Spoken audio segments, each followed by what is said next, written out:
चलिए आज एक ऐसे आइडिया के बारे में बात करते हैं जो जितना दिमाग घुमाने वाला है उतना ही दिलचस्प भी।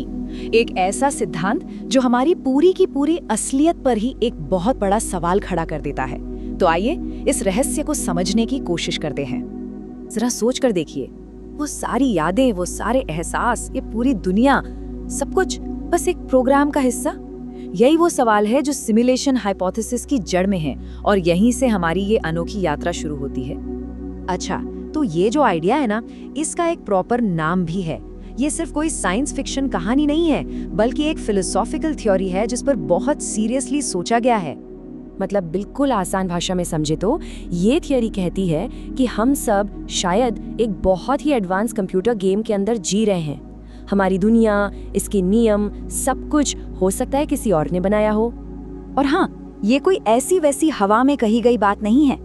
इसे एकेडमिक दुनिया में निक बोस्ट्रॉम जैसे विचारकों ने एक मजबूत लॉजिकल बेस दिया है और इसी वजह से ये साइंस और फिलॉसफी दोनों में एक बड़ा डिस्कशन पॉइंट बन गया है।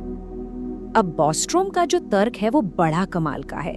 वो कहते हैं कि अगर कोई भी सिविलाइजेशन इतनी एडवांस हो जाए कि वो अपने पूर्वजों के सिमुलेशंस बना सके, तो वो शायद एक नहीं बल्कि हजारों या लाखों सिमुलेशंस बनाएगी। अब ऐसे में अरबों नकली दुनियाओं के बीच किसी के असली दुनिया में होने का चांस मैथ्स के हिसाब से बहुत बहुत कम हो जाता है। तो सवाल ये उठता है कि अगर हम सब एक प्रोग्राम हैं, तो क्या इसमें ग्लिच या बग्स भी हो सकते हैं?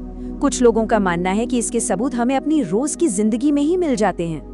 जैसे कभी ऐसा लगा कि अरे ये तो पहले भी हो चुका है, जिसे हम देजा वू कहते हैं, या कोई ऐसा इत्तेफाक हुआ हो जिस पर यकीन करना ही मुश्किल हो जाए। इस थ्योरी को मानने वाले कहते हैं कि ये शायद सिमुलेशन में होने वाले ग्लिच या बग्स हैं, बिल्कुल वैसे ही जैसे किसी वीडियो गेम में होते हैं। इस पूरे आइडिया को समझने का सबसे अच्छा तरीका है इसकी तुलना एक वीडियो गेम से करना। जैसे वीडियो गेम्स की अपनी एक प्रोग्राम की हुई दुनिया और अपने नियम होते हैं, ठीक वैसे ही हमारे यूनिवर्स के भी अपने फिजिकल लॉज हैं। जब इस नजरिए से देखते हैं तो दोनों में जो समानताएं दिखती हैं वो काफी हैरान करने वाली हैं। जैसे कि प्रकाश की गति की एक लिमिट क्यों है, वो उससे तेज क्यों नहीं जा सकती? क्वांटम मैकेनिक्स के नियम इतने अजीब लेकिन फिक्स्ड क्यों हैं? क्या पता ये हमारे गेम के सेट रूल्स हों, मतलब हमारे सिमुलेशन की प्रोग्रामिंग की लिमिट्स। यहाँ तक तो बात थी टेक्नोलॉजी की, पर अब बात करते हैं इसके सबसे गहरे पहलू की। अगर ये सब सच है तो हमारे होने का क्या मतलब है? ये सवाल अब टेक्नोलॉजी से ज्यादा फिलॉसफी का हो जाता है। और ये आइडिया सिर्फ फिलॉसफी की किताबों में नहीं है। एलन मस्क, जो आज की टेक्नोलॉजी को डिफाइन कर रहे हैं, उन्होंने खुद कहा है कि इस बात के चांस कि हम असली दुनिया में हैं अरबों में एक हैं। और जब वो ऐसा कहते हैं तो पूरी दुनिया सुनती है। 1 अरब में से 1। जरा इस नंबर के बारे में सोचिए। इसका मतलब है कि असली होने के चांस ना के बराबर हैं। इस लॉजिक के हिसाब से तो हमारे नकली होने की संभावना कहीं ज्यादा है। और यहीं से असली सवाल शुरू होते हैं। अगर सब कुछ एक सिमुलेशन है, तो क्या हमारे फैसले सच में हमारे हैं या हम बस एक पहले से लिखे हुए कोड को फॉलो कर रहे हैं? ये हमारी आजादी यानी फ्री विल के कॉन्सेप्ट पर ही सीधा हमला है। और हमारी फीलिंग्स का क्या? वो प्यार, वो खुशी, वो दर्द जो हम महसूस करते हैं, क्या वो भी बस कोड की कुछ लाइनें हैं जिन्हें महसूस करने के लिए हमें प्रोग्राम किया गया है? ये सोच ही काफी परेशान करने वाली है। और इन सब के पीछे सबसे बड़ा सवाल, इसे बनाया किसने है? ये प्रोग्रामर कौन है? क्या वो कोई एडवांस एलियन रेस है या फिर शायद भविष्य के इंसान जो अपने अतीत को स्टडी करने के लिए ये सब चला रहे हैं? संभावनाएं तो अनगिनत हैं। लेकिन इन सब परेशान करने वाले सवालों के बीच एक और नजरिया है। एक ऐसा नजरिया जो कहता है कि शायद इससे कोई फर्क ही नहीं पड़ता।